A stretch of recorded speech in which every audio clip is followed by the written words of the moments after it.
If you're ever hired to photograph or film an artist at a festival that is in another state or country, you might find yourself in a dilemma where the cost of airfare and lodging is more than what you're actually going to get paid. I can tell you right off the bat to never pay for your own airfare and lodging, and I personally would decline any bookings where the artist management expects you to cover your own flights and hotel, and you end up losing money in the process. Now with that all said, here's how to make that request in your cold emails. Say something like, my all-in rate is plus airfare and lodging accommodations as I am based in Portland, Oregon. After that, an artist manager will reply that they either don't have the budget, or you'll get an email reply like this example on the screen now.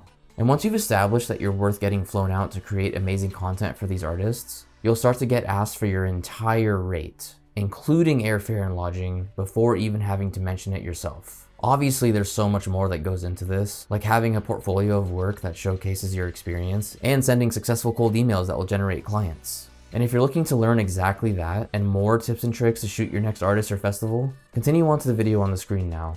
I'll see you there.